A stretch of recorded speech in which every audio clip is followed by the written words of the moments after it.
Hi, Harlan. Thank you and welcome. Hi, good morning. I'm getting a terrible echo.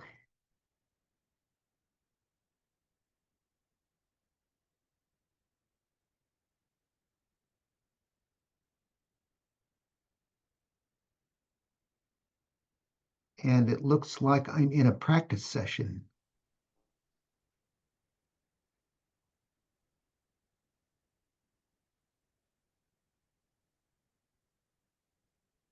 No.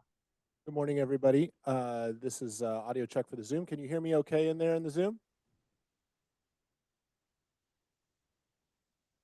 Am I unmuted over there, Benji? All right. This is just an audio check for the folks in the Zoom. Can you hear us okay? Give me a thumbs up if you hear me. I can hear you. Can you hear me? I can hear you. Yes, I can. Okay, perfect. Thank you. Wonderful. All right. And you can test that podium mic while you're up there too, and just say hi to them. Hello, hello, hello.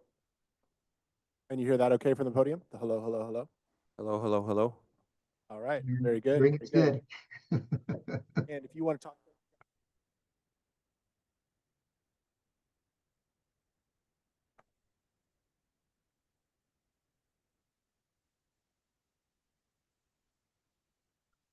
How do I unshare?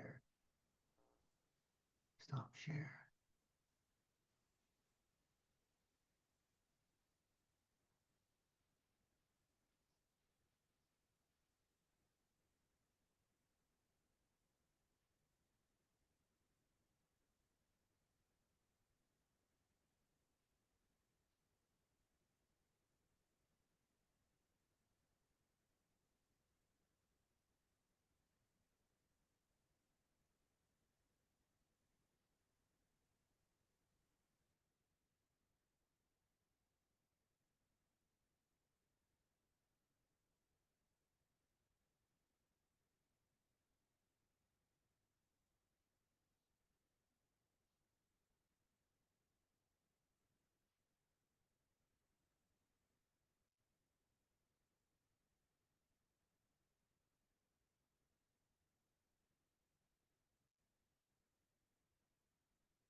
Good morning, everyone.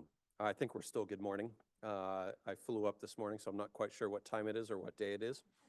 But good morning, and thank you for joining our CASH monthly meeting. Welcome for first-time attendees, new members. If you want to introduce yourself in the chat box, please do.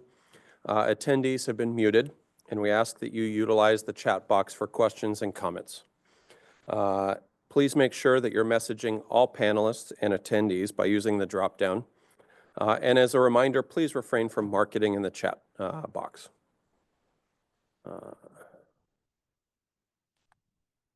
Bear with me as I try to work the technology.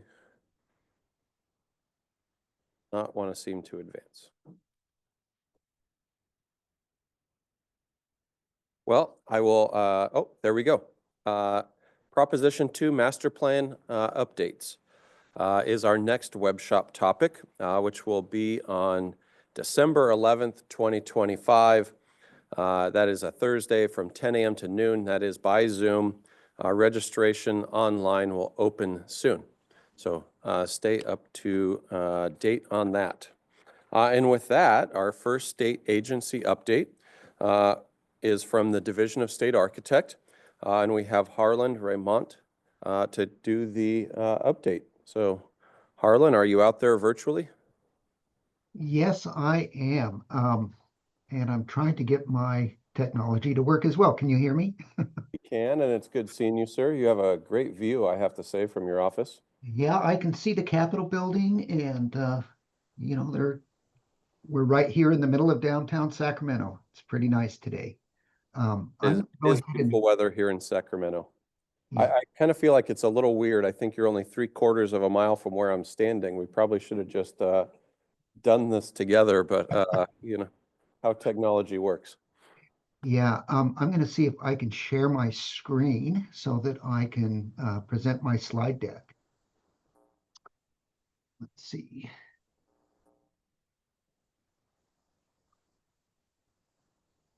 Okay, can you see my screen now?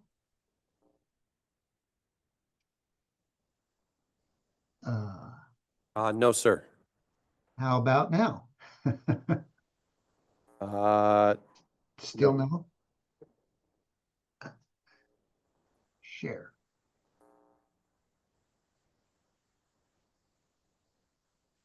Screen sharing. Okay, it says I'm screen sharing. Harlan, go ahead and start your slideshow. Okay, very good. So I'm Harlan Raymond. I am the regional manager of the Sacramento DSA office here in Sacramento.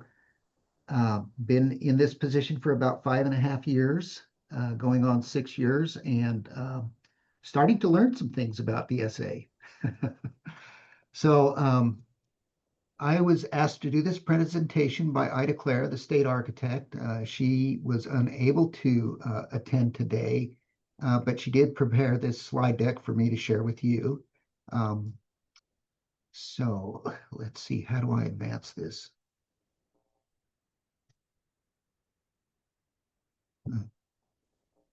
Okay. So we're in the office pretty much 5 days a week. We've got somebody here every day. But our core hours are Tuesday, Wednesday, and Thursday, where we have all of our technical staff on board. And then on Mondays and Fridays, most of the technical staff do telework, but we always have admin staff here and also some limited technical staff. Now, beginning in July 1st, we're going to go to 4 days a week, and I'm not exactly sure what the complexion of that is going to be. However, I think it's going to be much the same. We'll be working all staff in the office Monday through Thursday, with Friday being an optional telework day. So if you need anything, you know, please don't hesitate to call us or come by our office. We're located at 1102 Q Street on the 5th floor. So we are always here, and welcome. You're welcome to come in and talk to us. Also, I'd like to note that we are in need of technical staff, structural engineers, architects, fire and life safety officers. We have 2 positions open here in Sacramento, plus in our other 3 regional offices, we're also hiring. We also have some limited administrative positions open. We are pretty busy. This is a picture of our submittals for fiscal year 25-26. So far, we have received about 900 projects for about $4 billion worth of construction. Last year, I know we did close to 1,000 projects, and we're around 12 billion for the year statewide. So we do not have much downtime, that's for sure. Right now, work on our desks in the 4 regional offices. We have 285 applications received, and you can see the numbers there in the bar charts. Sacramento seems to be a little bit low, but that's kind of typical for the Sacramento area because we serve a lot of the rural school districts, and it seems like when they do projects, they're pretty small, but we treat them all the same. So here's just another look at our workload, our current workload. As you know, we're facing a code cycle change at the end of the year, and typically what happens is we see a large wave of projects come in November and December of the code cycle, or the end of the code cycle. Everybody wants to get their projects in under the 2022 code before they're forced to implement the 2025 code. I know there are some changes structurally in 2025, so we're anticipating a large bump in projects coming up. This is a look at our intended submittals in October. So as you can see, we're probably going to take in close to $1 billion for October. And again, Sacramento, 176 million, that's about average for us. Los Angeles, 508 million, and San Diego, 175 million. So we're about even with San Diego right now, but definitely Los Angeles is seeing a lot of work come in. November is looking even more busy. We're anticipating about $1.5 billion of work coming in. And we really don't have numbers for December yet because we have a 6-week registration period. So we know what's out there about 6 weeks ahead of time. And so we have not seen anything start being registered yet for December. Plan review filing fees. It was determined that we're taking in too much money from the school districts. And so September 1st, we reduced our filing fees for structural and for access. And so here's like a description of how we assess the different fees for the different size projects. And I am going to go ahead and share these slides at the end of the presentation so that everybody has a chance to look through these. Looking ahead to 2026, we're going to be, of course, doing structural safety, fire, life safety, and access review for all school projects. And now we're getting more into the sustainability review. In 2026, we're going to have sustainability architects in each of the regional offices to help with going through the projects to make sure that they meet the green code requirements. It seems that this slide is a little bit out of place. So as you know, $42 billion of state and local bonds passed, and so that's also driving some of our workload. The code cycle change, which I mentioned before. And then, we had the big disaster down at the beginning of the year down in Los Angeles, Palisades fire and the Altadena fire. And so that that's probably why we're seeing a lot of work in Los Angeles right now. We have decided that the projects that were affected by the fire, when they come in for rebuild or reconstruction or repairs, that we're going to give them priority processing. And so those may jump to the front of the line. But, you know, we haven't really seen much of a difference in how the work is coming in.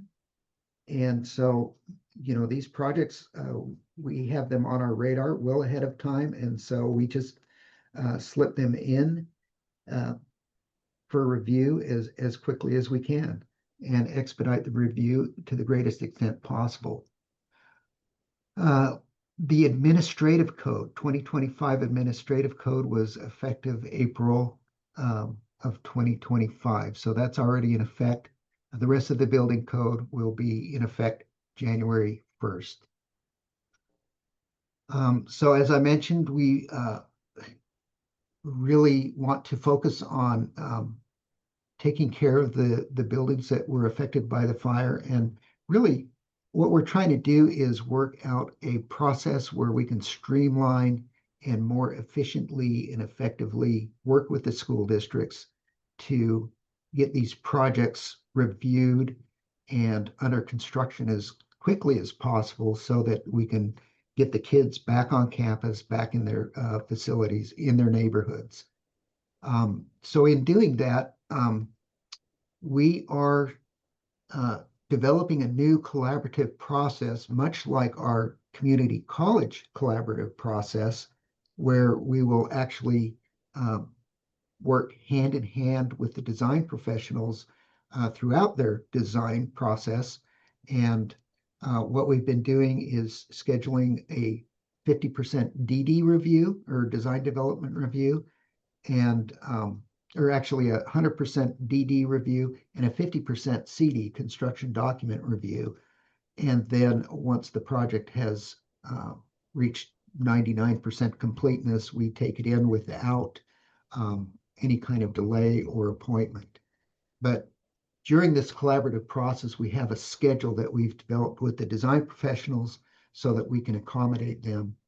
I know in the Sacramento office, we're working on Palisades Elementary School and working with the firm out of LA.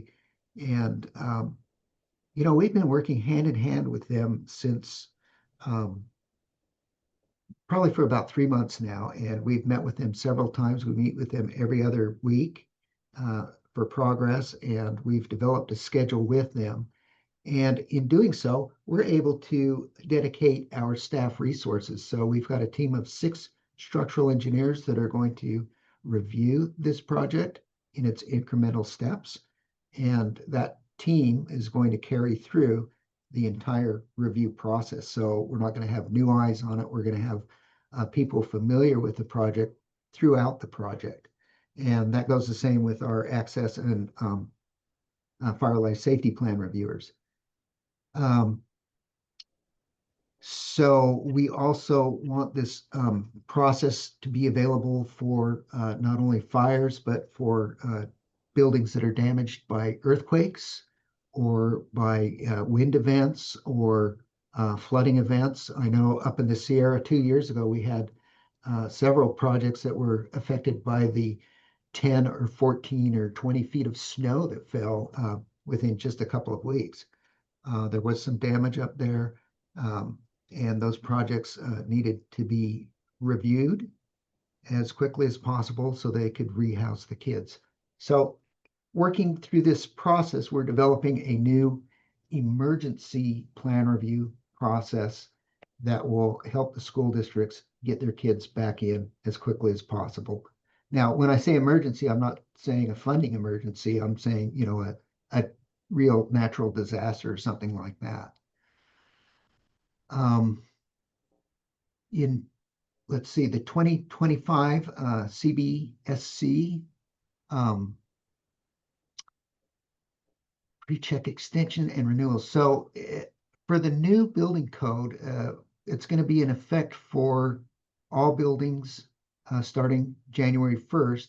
with the exception of the PCs or the relocatables and lunch shelters, shade structures, things like that.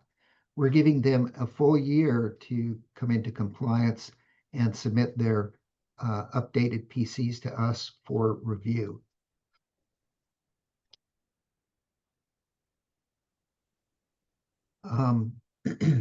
BU 2501 talks about how we're splitting up the PCs. Historically, Sacramento and San Diego have done the bulk or the lion's share of the PC reviews.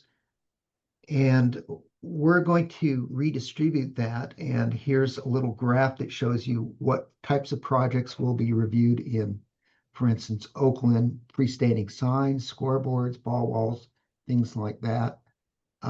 San Diego's still going to do the open fabric shade structures and precast concrete buildings. We're still doing all of the stadium and light telecommunication poles and items of that nature. But this is a little bit of a redistribution of the PCs.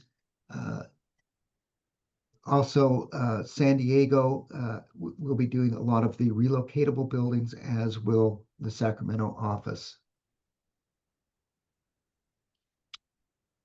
Let's see, PR 1802, that talks about the energy requirements. And like I mentioned before, we're going to have a sustainability architect in each of the 4 regional offices that will be doing basically a triage and review of the energy requirements and the building and how that building meets the energy requirements for the new code.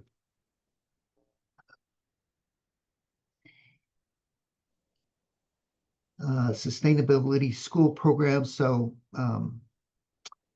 let's see, OPSC's Prop 2 Supplemental Energy Efficiency Grant. So headquarters is going to assist with those grant submissions. And this will be something else that the sustainability architect will be working on, along with Eric Drever, and who's our principal architect in headquarters, and Alicia Chavez, who's our supervising architect over the sustainability unit. So those are your 2 basic contacts for all of your green code questions. E-tracker modernization. So I think in about 2002 was the last time that we updated our e-tracker or developed our e-tracker system, which basically tracks project from application through the end of construction and certification. And so we felt that, a couple of years ago that it was time to modernize that. And in doing so, we're going to make it much more powerful, and we're going to capture a lot more data within our e-tracker system. And we will also be providing a client or an outside person's interface into our tracker system. And that will allow the clients or the school districts and their design professionals to log in and update forms, complete their application, do things electronically rather than, mailing in a check or emailing the application in. And, it will streamline things a lot. So it will make it more efficient for DSA, of course, but it will also make it so that our clients, our school districts, and design professionals can upload items directly into our e-tracker system. And let's see, this is also going to address the master plan issues. And let me go to this next slide here. As a part of Prop 2, we're going to roll out the unique building identifier. And we've worked with OPSC and CDE on how to develop this building identifier. And what we've came up with is basically like a social security number for each building. And So this is kind of based on the original application. So this example here is the San Diego project, 04, identified as an 04 project. And the original application for the project was 04-102-377. And so for a proposed building on that campus, it would be 4102-377, which was the original application, and then a suffix of 002, which is this new building, building number 2. And so that building number, that unique building number, will live with that building in eternity. And so it's going to take a little while before all of the campuses are introduced to this system.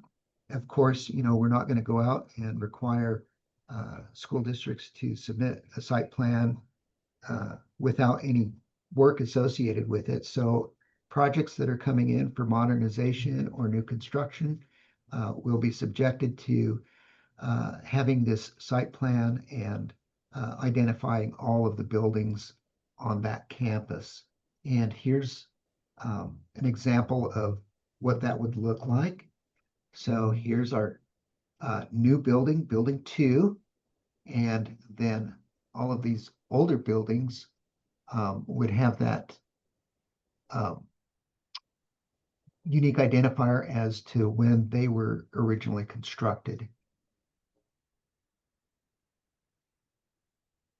Moving on to project inspector exams for 2025. So we've recognized that there is a very limited number of project inspectors available to the school districts. And this has kind of been a problem for the last, 5-6 years.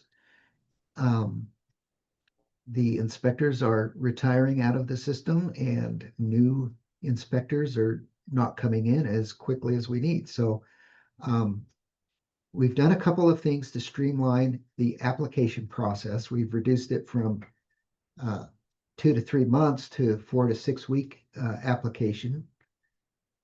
And we've also increased the number of exams available for the project inspectors from 5 to 7 a year to 11 per year.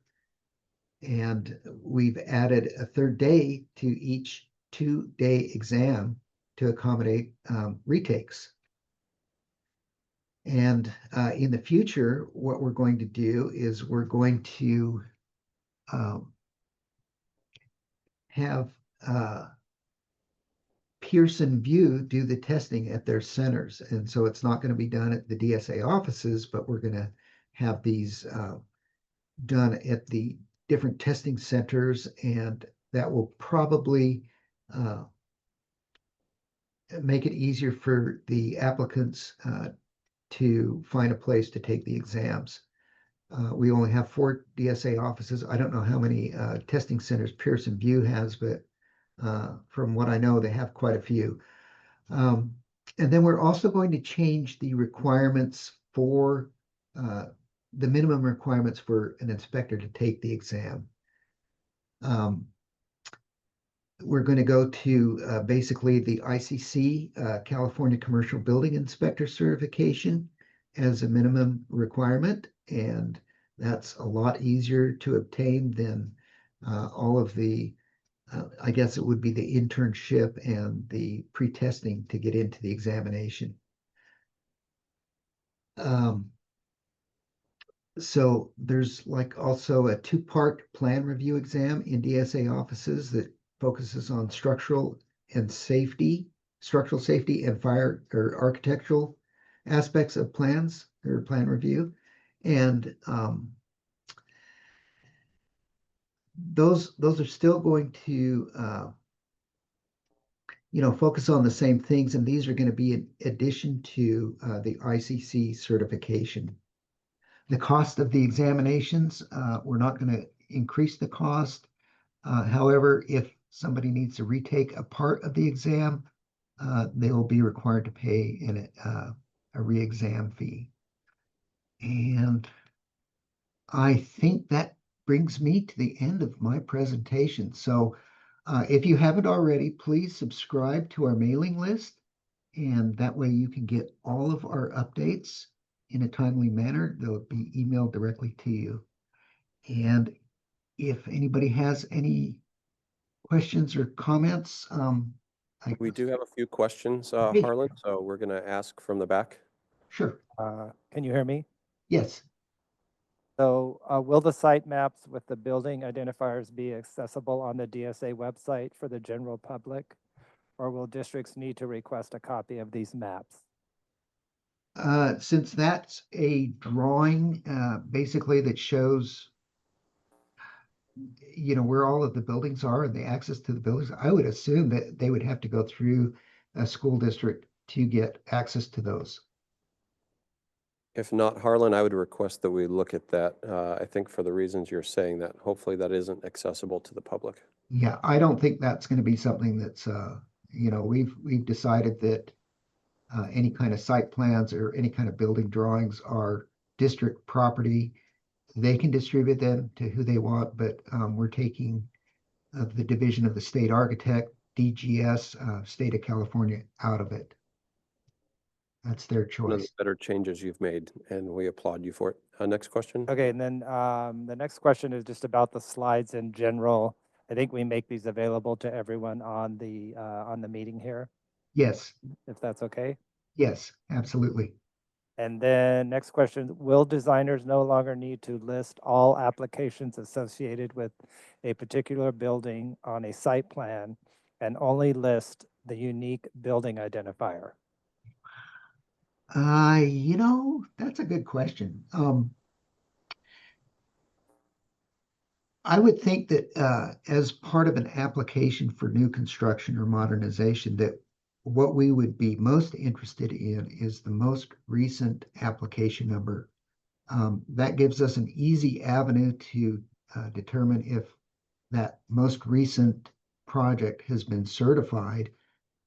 That's really what we're looking for in that most recent application number. There really isn't a need, in my opinion, to go back to the first application or the original construction, unless, of course, the building hasn't been touched. But we're most interested in, that last application to find out if that work was certified. And I think we will still be asking the design professionals to provide that. Right, and I think that concludes the questions. Okay, We have that some- was easy.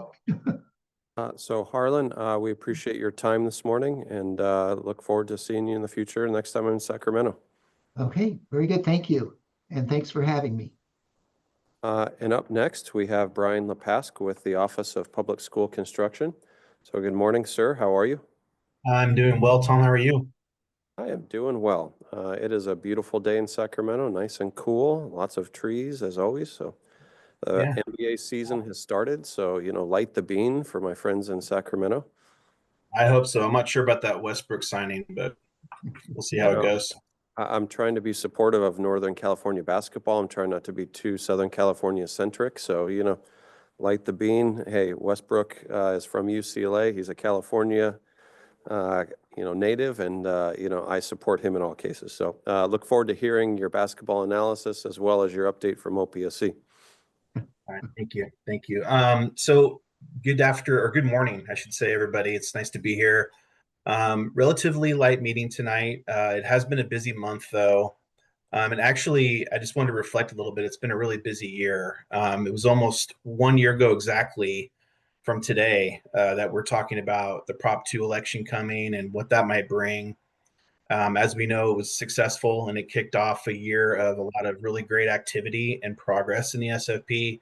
I wanted to put in perspective all that we've accomplished this year. And when I say we, I really mean we. It's not just OPSC. It's all of us.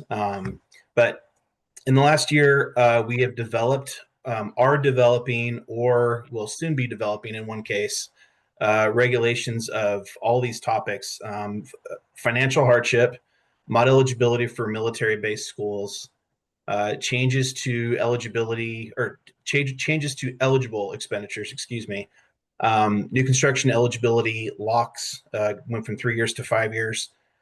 Changes in the matching share requirements.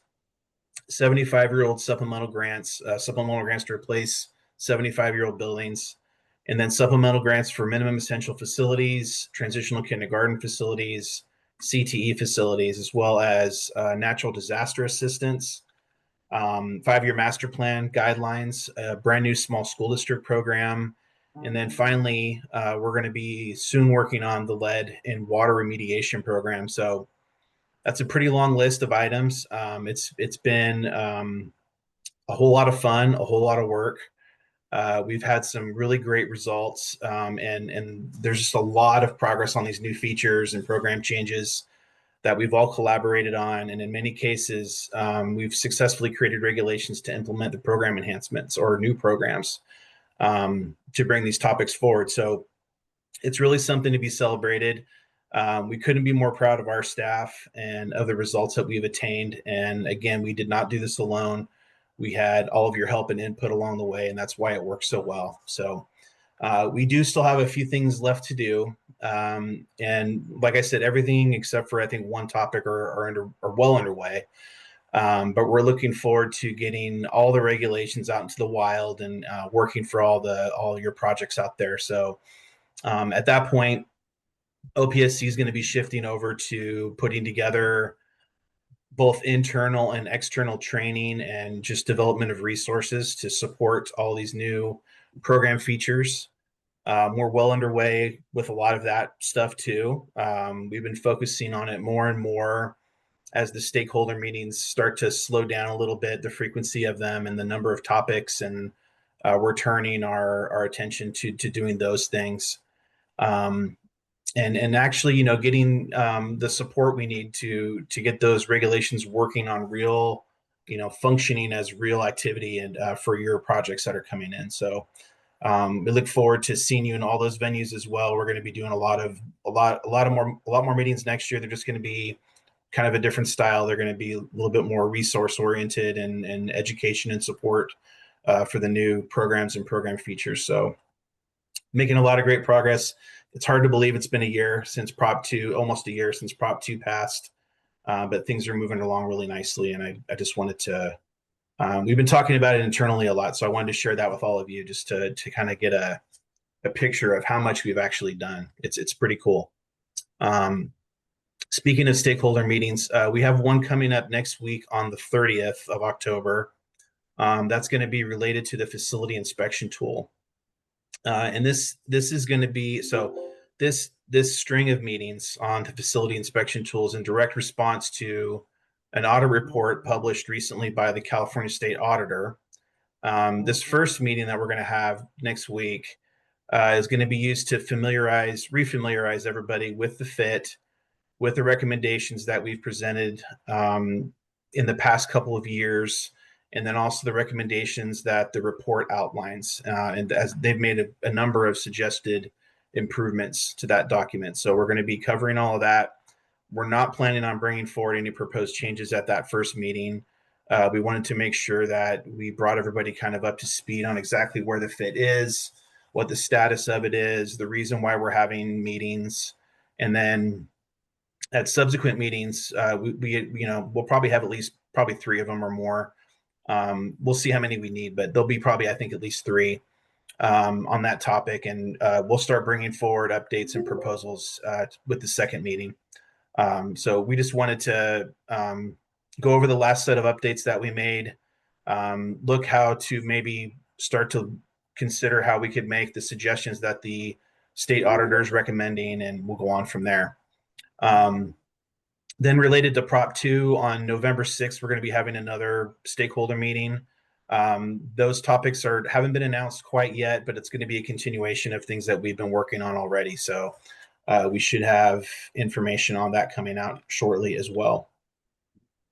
In today's SAB agenda, we have 2 really cool action items. The first one is a really robust set of priority funding apportionments. It's the first time we've had a really full set of apportionments since returning back to priority funding process. The reason that we're doing that is we've gone back to bond funded projects instead of being funded out of the state general fund. And so that means there's a two-step process again, where there's an unfunded approval, and then every 6 months we do a big batch of apportionments to the projects that have already received unfunded approvals. So today we're approving about 652.8 million in apportionments. That represents 143 projects in 74 unique school districts. And all these projects have until January 20th of next year, January 20th, 2026, 90 days to submit a valid fund release form. So we're really excited about that, putting that money out into the street, out onto projects. A lot of these are reimbursements, but they've been waiting in line for a while, so it's pretty cool to see that. Then our second action item this evening, we're presenting the regulation updates for facility hardship and seismic mitigation. We conducted stakeholder meetings on this topic. Primarily, they're comprised of cleanup and clarification to existing rules for those programs. There was a few impacts from Proposition 2 being passed as well. We've made those changes. And then we are also making changes to the cost estimate form that's required as part of those programs. And those are just to align with the Sierra West guidebooks that are used to develop cost estimates for those projects. And so wanted to thank everybody again for those of you that participated in those conversations and provided us with feedback. Again, very successful set of regulations. That was a team job there. So thank you for that. Speaking of regulations, the Office of Administrative Law approved emergency regulations on September 8th related to Prop 2 changes for matching share requirements, and then 75-year-old minimum essential facility and TK supplemental grants. So those are in effect now as of September 8th. And then the state allocation board has also approved emergency regulations related to natural disaster relief at the August meeting. And so those were submitted to OAL for their review on October 10th. So those are right behind the last set. So like I said, we're making a lot of progress, and they're well on their way. Lastly, we're hiring for several positions currently in OPSC. A lot of them are in program services. There's a variety of options. Some of them are in our admin teams as well. But we plan to post, there are some posted right now, and then we plan to post more in the near future. A small portion of these, I think maybe one or two of them, are just vacancies. But the larger portion of them are going to be positions that we haven't filled yet that we were awarded as part of Prop 2 passing. So they're in support of Proposition 2. We're looking forward to getting those filled and our new recruits trained up and ready to support everything that we're doing. So it's good news all around today. Thanks for having me here. I don't have much else, but I can answer any questions if anybody has any. Next SAB meeting will be the final one of this year, and that'll be on Wednesday, December 3rd. It's on a Wednesday in December. And I have a thought for you, if you don't mind. When it comes to the FIT form, I'm hoping that we don't have any potential unfunded mandates that sneak into the form. I'll leave my commentary there. I just hope that unintended consequences, we don't have things sneak in that cost districts with already tight budgets as one-time funding's moved through. Hear you on that one. Yeah, we'll be discussing exactly what we're going to be proposing. Again, this is in response largely to that report that came out, and so looking forward to those discussions. I think we can probably make it work. Brian, and also on this day in 1861, the first telegram from the West Coast to the East Coast started. It is amazing how communication has improved over the last 160 years. You and I are looking at each other virtually, and I would say that OPSC's communication in the last 10 years has moved faster than the speed of light. So I always appreciate the updates, the collaboration and willingness to work with districts. I am one of those that is going to get funded at your meeting this afternoon, and it means real things for students. My project in particular is a reimbursement project, and the money that you're going to send my way shortly is to build a middle school gymnasium for kids in an inner city. that struggle with outdoor play in the months of August and September. And so I appreciate all you do for us, because in the end, the money that you allocate directly affects students across the state. So I appreciate you, and good luck with the Kings this season. Awesome. That's awesome news, Tom. Thanks for sharing that. All right, we're going to move on. Let's see. John, I feel like you ought to come over to my house for Thanksgiving. I've seen you a lot over the last couple weeks. I feel like you're part of the family. I'm vegetarian, so you may not get any turkey, but you can have and drink as much as you want. So welcome, and how are you doing, sir? Thank you for the invitation. I'm doing great. I'm doing great. I should have popped on over. I actually had some time this morning, so I apologize for not seeing you in person. It's always lovely to see you, and hopefully there's a nice group out there in person watching this, as well as many people online. I'll keep my update pretty short. So, speaking of hiring, CDE is currently hiring in SSM1 position for our SASE program. We have I've hired Mimi Dean Zanzi initially over a year ago, and she really did a phenomenal job with getting the program off the ground, and we're progressing pretty well. Looking to get a second contract to do technical assistance with another county office of ed. Once that gets finalized, I can certainly announce that. I'm excited to have them on board. But Mimi Dean, ended up retiring, and so I do have a position open for her to replace her as a staff services manager. And if you go to our Cal Career website, you can find OPSC's vacancies as well as ours. The closing date for the SSM1 position is actually on the 24th, so in a couple of days. So if you have any questions about that, feel free to reach out to me directly. I can move you to where the application is online if you can't find that. Just a couple of other updates. We shared these at the Fall Cash Conference. So for those who were not there, we did share that we are updating our facility plan, master plan guidance. So we know that under Prop 2, there are some requirements related to facility master plan that districts must submit as a condition of receiving state funding. However, the master plan process is really just a much wider breadth of planning that goes into it beyond just some of the requirements. So we had a pretty old document that we've been looking at and looking to update. So we're in the process of finalizing probably our first draft of it. We're hoping to release it here coming into next year. So that'll be a nice complement to what the work that OPSC is doing that's required under Prop 2. So let's keep an eye out for that. And the other thing I wanted to share was our Career Technical Education Facilities Program, and Brian did mention a little bit of that.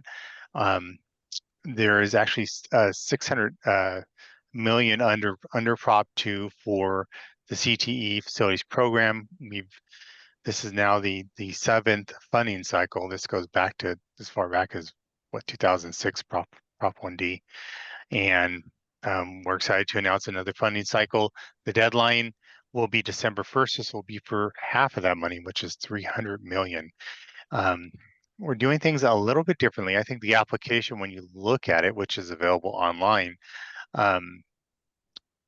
we're trying to move into the 21st century and submit applications electronically. So maybe I can share my screen. This is our webpage here. And so, this will give you all the information you need to know about the application itself. What I want to have you pay close attention to is really taking the time to watch this video here on how to upload, because it's just not as simple as creating an attachment and emailing it somewhere, because usually these files are much larger. It is a two-step process. So I wanted to bring that to people's attention, that don't think about uploading your application or thinking you could do it at 459 on December 1st, because it is a two-step process. Much like when you submit a project that you have for CDE review. So take, like I said, take some time to look over this video that Angel has done. And I'll give you a step-by-step. And if you have, additional, questions as it relates to it, you can reach out to me or certainly reach out to Angel, who is our lead with handling that particular program. And I'll actually put the link in the chat box. So with that, that's all I have today, Tom. So John, I can't resist saying it. So was the retirement that you had as a result of the fact that they weren't sassy enough? Oh, Tom, you could have did so much worse. That's pretty good. The tip jar is out. If anyone Yeah. wants to drop $1 in later. Oh, I don't think I could throw a tomato that far to reach you. No, but I got you to smile though. So it's always good seeing you, John. We appreciate the Nice. update. I don't think we have any questions from the audience. So I look forward to seeing you. I think our next meeting is December. So I look forward to seeing you in December and coming on over to the house for Thanksgiving. We're looking forward to it. Thanks. Sir. All right. Up next, we have our cash legislative update. And so we're going to have Nancy Charas Espinosa as our first advocate to give us an update. Welcome. And for those that are in the audience that are looking at me, why didn't you get an invite to Thanksgiving? Since I've extended one already to John Gordon, all of you have one as well. So they'll be lining up for the tofurkey.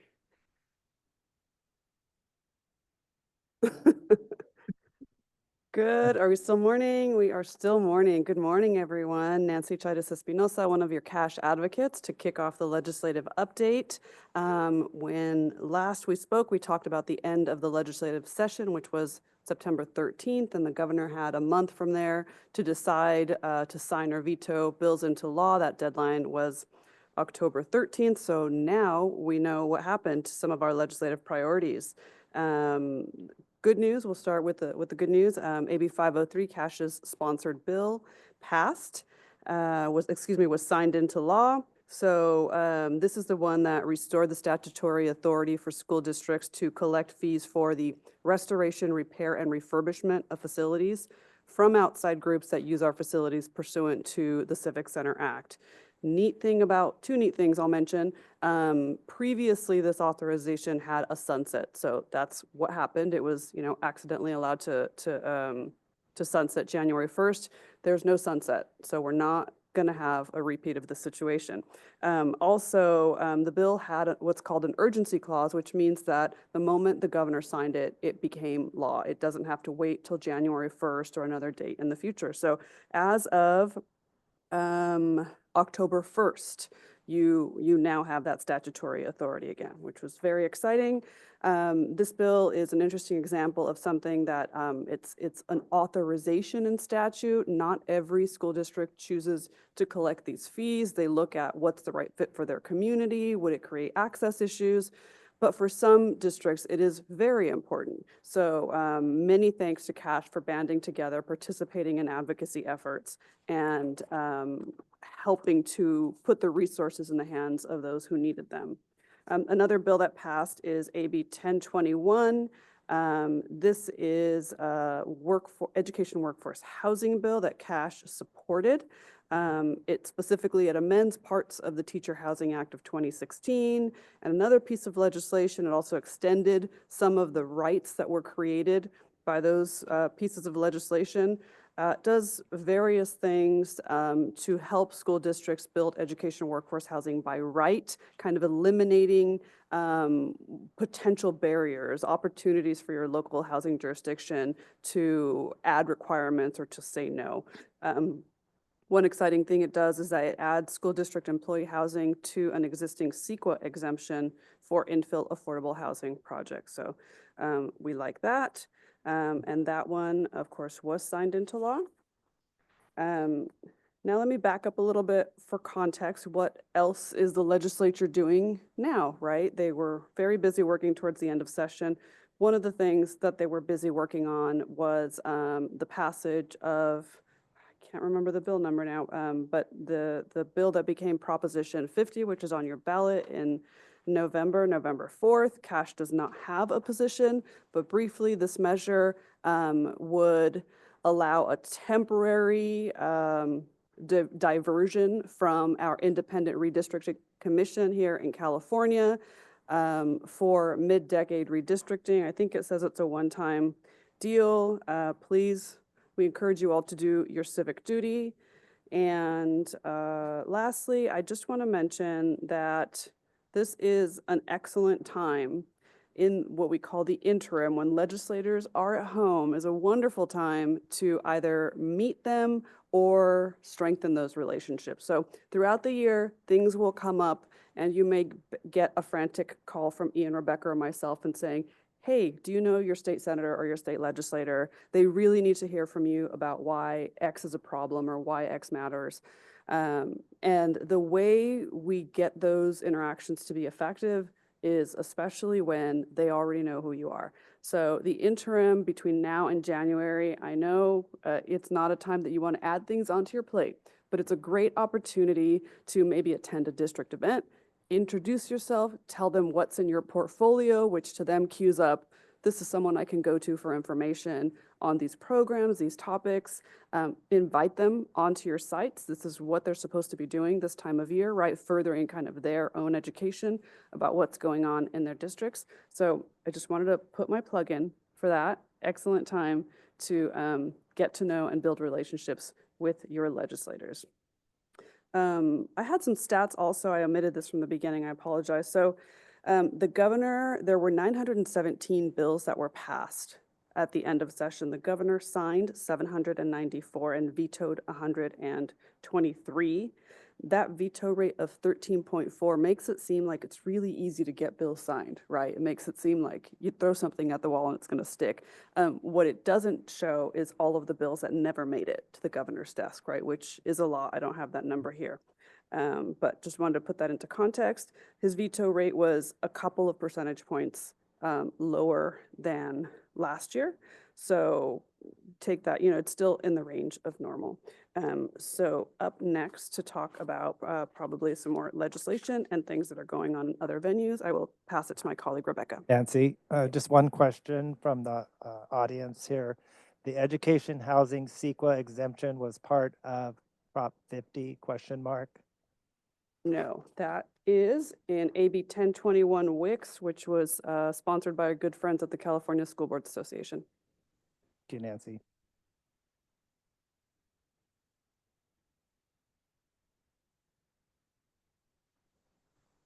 All right. Hello, everyone. I am going to talk a little bit about where we are with Prop 2 implementation and then talk about legislation, including one of those bills that was vetoed. So we're in that 13.4%. Okay, first on Prop 2.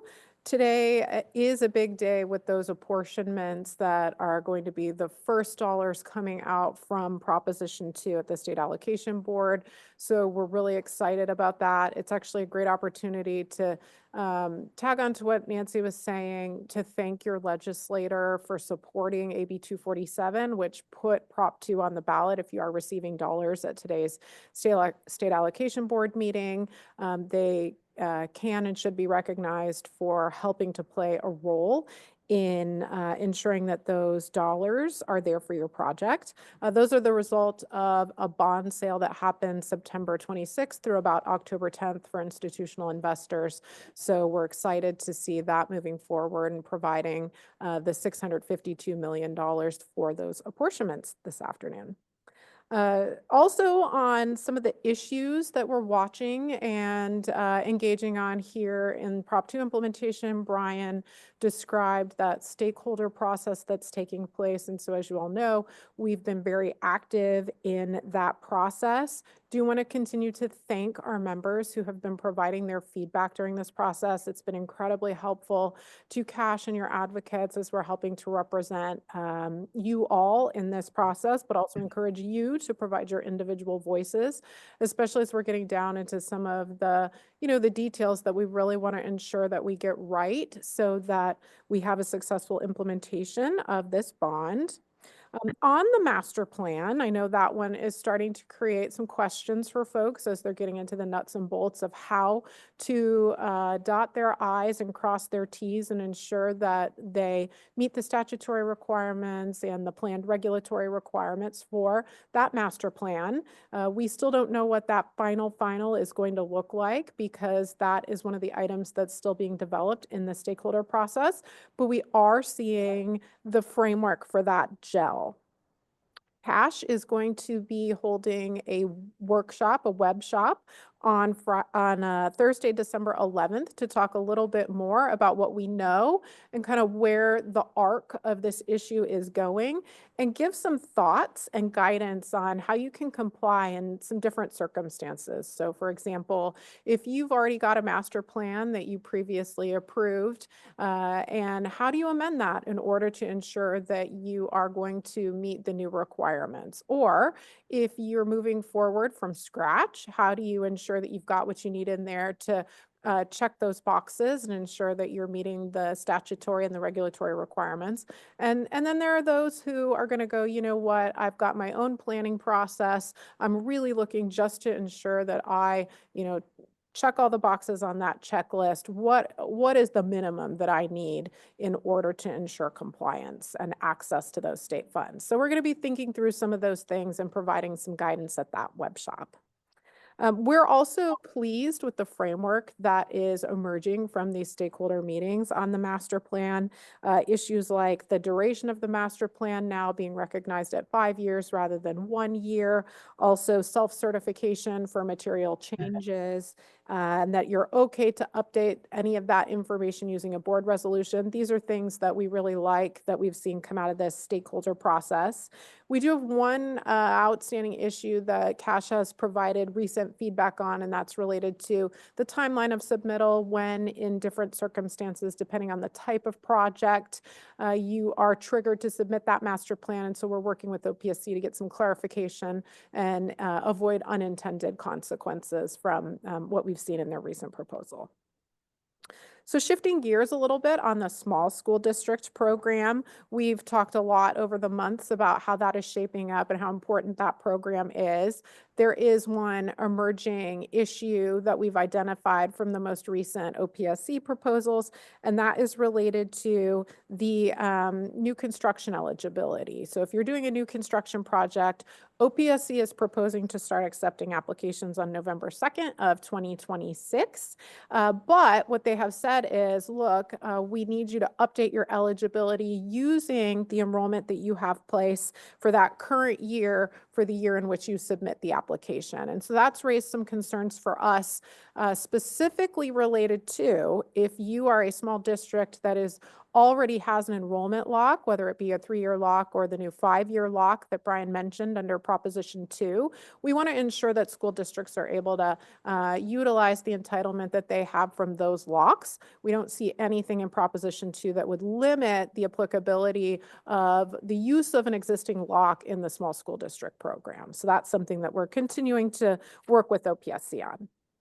All right, so shifting gears back to legislation and the closeout of legislation. If you were at the Cash Fall Conference, we did talk in detail about some of these issues, but just wanted to make sure that all of our members were aware about some key pieces of legislation with governor action at the end of the legislative session. So that veto that I alluded to was on AB 699 Stephanie, a bill that Cash was very involved in supporting. The current iteration of the bill aimed at providing an additional option and an alternative for how you state the language on a local bond on that 75-word ballot label. So we know over the last few years, I was laughing when to myself when Nancy was talking about the bill veto percentage that you see of the governor's actions doesn't reflect all the bills that didn't even make it that far. And I was thinking about all the local bonds that don't actually make it to the ballot because of the confusion and the complication that is created by the existing statute. So we're still trying to crack that nut and get an alternative and some relief here to that language that can be very confusing related to the fiscal disclosure. Unfortunately, this was not our year. Now, we did work with a wonderful author, Assemblymember Stephanie, who was able to get this bill farther than anybody has been able to since 2019 in Senator Wiener's prior efforts. We really appreciate her leadership and her understanding of how important it is to be able to talk to voters in your community about the benefits of a ballot measure. We were really victim to, I think Nancy referred to this, Proposition 50. And, what does congressional redistricting have to do with our local bond ballot labels? Well, it's in the policy area of elections, right? And so when the governor was evaluating any bill that he saw that came to his desk that pertained to elections, we believe that he was using a higher level of scrutiny and really evaluating, is this something that's going to help or hurt prospects of support for Prop 50, which is something that the governor is supporting in November. So we really sort of fell victim to circumstance and the oddities of an off-year election, a ballot measure. Okay, a couple of others that I want to mention is AB 361 Schultz. So this is something where not every year do we have a new procurement methodology that's authorized for schools.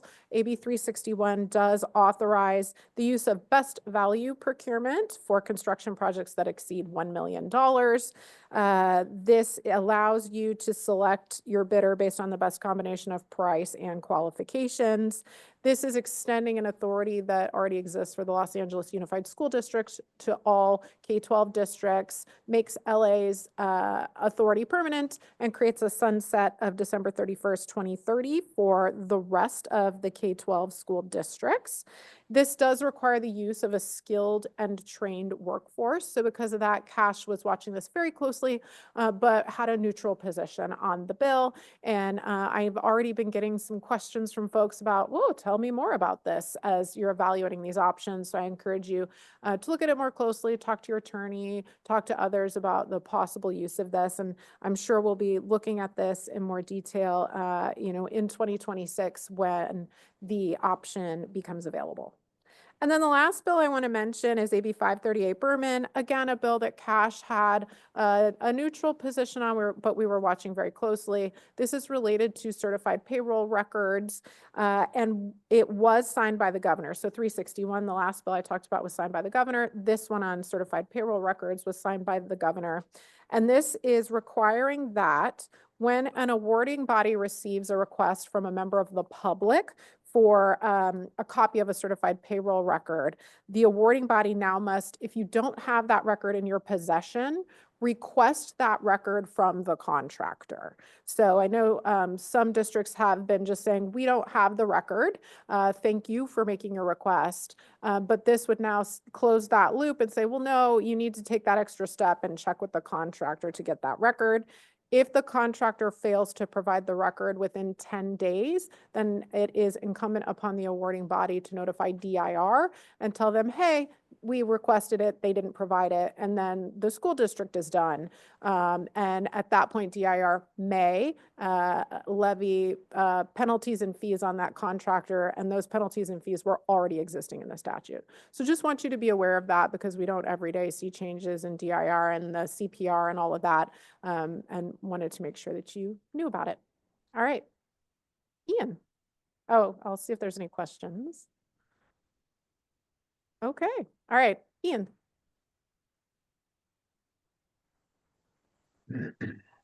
Thank you, Rebecca and Nancy. I will keep us on time. I have one thing to talk about, and that you heard that from Brian Lepask at the Office of Public School Construction, and that is next Thursday. OPSC is holding a stakeholder hearing, their first one of a series of 3 or more on the facility inspection tool. So this is a pretty big, I would say, look at the facility inspection tool. Just for context, when the Williams lawsuit was settled, Cash was at the table at the implementation process that eventually developed the facility inspection tool. It was not defined in the law. It was called the interim evaluation instrument, and a group of primary stakeholders, Department of Finance, Los Angeles County Office of Education, Cash, others developed the facility inspection tool. So it's widely used. At the time, Cash developed a complementary, supplementary resource called the Cash Facility or Fit Guidebook, which is essentially best practices for what then were brand new inspections of schools. So fast forward till now, again, it's being used quite a bit in most school districts across California, but now because of the state auditor's report on custodial staffing and cleanliness standards, which also focuses and gives a variety of recommendations as to how to improve the fit. So that is why OPSC is holding this series of meetings. Cash is certainly interested, as we were before. We'll continue to be interested in making sure that that document is a useful, flexible resource for districts going forward. So a couple of things. The Cash Environmental Sustainability and Maintenance, Sustainability, and Environmental Committee will be meeting after the OPSC stakeholder meeting, probably in early, I would say early November, to discuss the way forward on this and see where we can best help out this effort. So if there's any questions about that, certainly you can call me, Jessica Mears, who is the chair of that committee, and if you are interested in this pretty serious look and update of the facility inspection tool. So if there's no questions, quickly, I'll just do a Cash Federal Network update. I believe that comes next. I have a quick one. We had planned to go to Washington, D.C. the week before Thanksgiving to support programs and represent California school facility interests. Long story short, we planned, we're going to defer and go closer to early spring when we hope some of the discussions about the programs and the funding will be a little bit more resolved. So stay tuned for that. You'll hear more about that. And with that, Tom, unless there's any questions? No questions for you, Ian, but All a right. comment came up after Rebecca's presentation on the skilled and trained workforce. So someone said a bit concerned that 100% skilled and trained workforce or PLA for best value contracts over $1 million could be part 2 after leaseback requirements of this being a requirement on all public works projects, regardless of the delivery method or project estimate. So not a question, just a comment there. I would say noted. All right. And I was remiss in mentioning today is National Color Day. Probably going to want to know why I mentioned National Color Day. It's the unspoken, understood universal language by all. And for those that work in school facilities, I encourage you to paint your schools with many, many colors, as color conveys themes, emotions, and things that make the human experience rich. For those of you that think one of the colors you should put on a school white, and I'm speaking to my maintenance department, I will tell you white is not a color. It is the absence of color. I know some of you will start to get into a debate on whether white is a color or not, but white is not considered a color. So with that, I will bring up a colorful person, Nancy Charas Espinosa again, to talk about the California Energy Coalition update.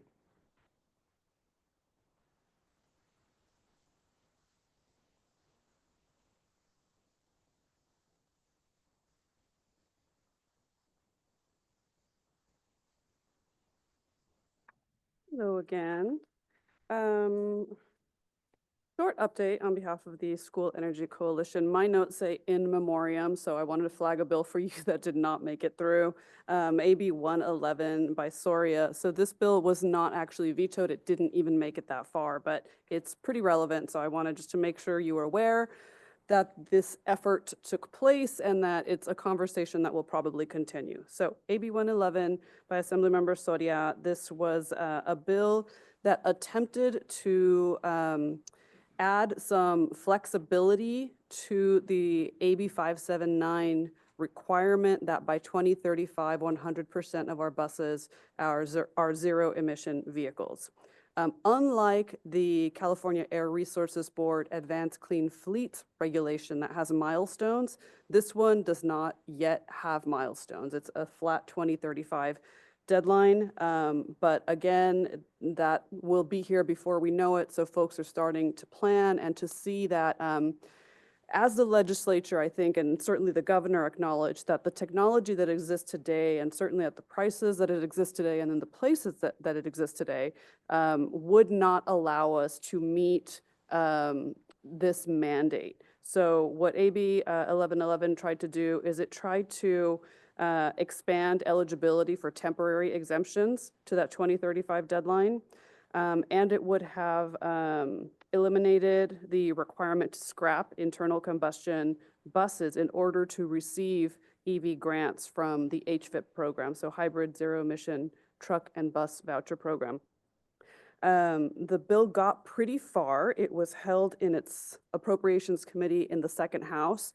It got farther, honestly, than I expected it to get. And I take all of that as a very positive indication that the legislature would be even willing to have these conversations and question a decision that they made from 2 years ago. So we've got time. We don't need to panic. We will certainly revisit this. But just to tie back into my earlier comment about getting to know your legislators, this is the perfect example of a type of issue in which you want to bring your legislators close and begin to educate them now about the challenges that you might be facing in implementing these mandates, whether it's funding, whether it's geography, whether it's the adequacy of the technology. But that education process takes a long time. It's certainly what your advocates do, day in, day out. But you speak with the credibility that we cannot, right? You are the experts on the ground.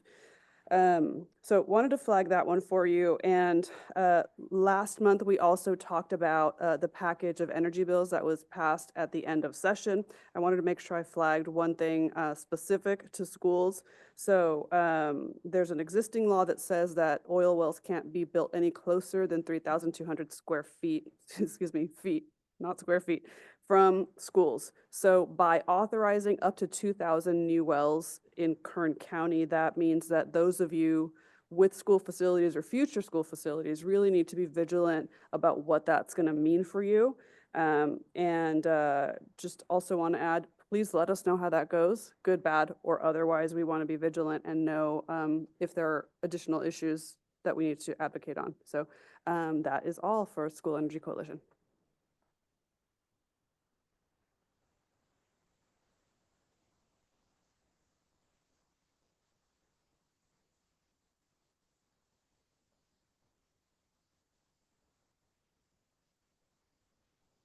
All right. On behalf of CASH, I want to thank everybody, all of those that attended the fall conference. The feedback we received so far has been that the venue was very well received. Networking was appreciated, and the content from the presenters was pretty broad and very well covered. So thank you for those that attended the fall conference. And now we're ready to start shifting gears and putting our focus to the annual conference that will be held on February 25th to 27th here in Sacramento. The registration is open, so if you haven't registered yet, please feel free to go to the CASH website and register for the conference. I'm not sure if there's any hotel blocks still open, but be sure to get your hotel reservation as well. One key thing that I want to remind everybody for the conference is that on Wednesday, we will have the open general session luncheon, And then on Thursday, we will have lunch that will be open for networking. So just please plan your time for the conference accordingly.